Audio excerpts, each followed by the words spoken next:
नाशिक जिल्हा किसान सभेच्या पेठ येथील मेळाव्यात वनाधिकारी आणि जनतेच्या प्रश्नांसाठी जानेवारीत जोरदार आंदोलनाची हाक। 5 जानेवारी 2026 रोजी नाशिक जिल्हा किसान सभेचा मेळावा पेठ येथील अखिल भारतीय किसान सभेचे राष्ट्रीय अध्यक्ष डॉक्टर अशोक ढवळे आणि महाराष्ट्र राज्य किसान सभेचे माजी अध्यक्ष माजी आमदार JP गावित यांच्या प्रमुख उपस्थितीत झाला। मेळाव्याच्या अध्यक्षस्थानी देवराम गायकवाड होते। मेळाव्यास किसान सभेचे माजी राज्याध्यक्ष किसन गुजर, राज्य उपाध्यक्ष सुनील मालुसरे, जिल्हा सचिव रमेश चौधरी, राज्य पदाधिकारी इरफान शेख, जिल्हा पदाधिकारी इंद्रजित गावित, भिका राठोड, उत्तम कडू यांच्यासह राज्य, जिल्हा व तालुका काउन्सिलचे बहुतेक सर्व सदस्य आणि वनाधिकार समित्यांचे अध्यक्ष आणि सचिव यांच्यासह जिल्ह्यातील 10 तालुक्यातील 2000हून अधिक कार्यकर्ते उपस्थित होते।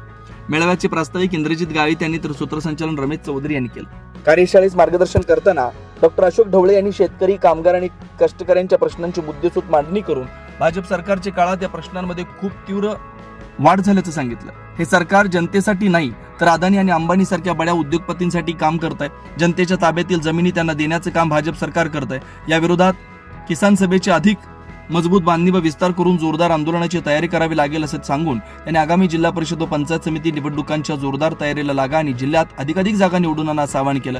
व्हेनेझुएलाच्या प्रचंड तेल साठ्यांवर कब्जा मिळवण्यासाठी अमेरिकेनं त्या देशावर केलेलं आक्रमण आणि तेथील डावे अध्यक्ष निकोलस मादुरो आणि त्यांच्या पत्नीचं अपहरण या अत्यंत धक्कादायक व बेकायदेशीर घटनांचा त्यांनी जळजळीत निषेध केला।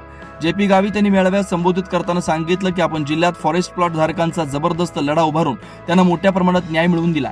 जनतेच्या इतर अनेक प्रश्नांसाठी आपण संघर्ष केला, त्यापैकी अजूनही बऱ्याच गोष्टी मिळवायच्या आहेत। त्यासाठी आपण मुंबईपर्यंत लॉंग मार्च काढला, त्यानंतरही आपण मुंबईच्या दिशेने पायीच चाललो, नाशिकला महामुक्काम केला। सरकारनं मात्र आपल्याला फक्त आश्वासन दिलं, आपल्या मागण्या पूर्ण केल्या नाहीत। आता मात्र आपल्याला निर्णायक आंदोलन करावं लागेल, यासाठी सज्ज व्हा।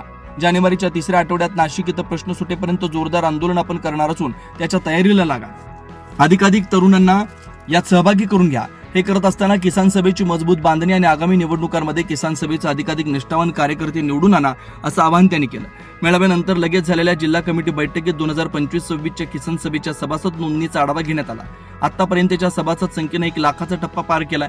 1,669,000 एवढी नोंदणी आज पूर्ण केली आहे। 11 जानेवारीच्या पुढील बैठकीत ही संख्या 1,25,000हून अधिक करण्याचा निर्धार करण्यात आलाय।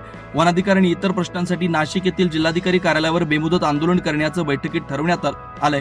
त्याच्या तपशीलवार नियोजनासाठी 11 जानेवारी रोजी अलगुण तालुका सुरगाणा येथे जिल्ह्याची बैठक घेण्याचं ठरवण्यात आलंय।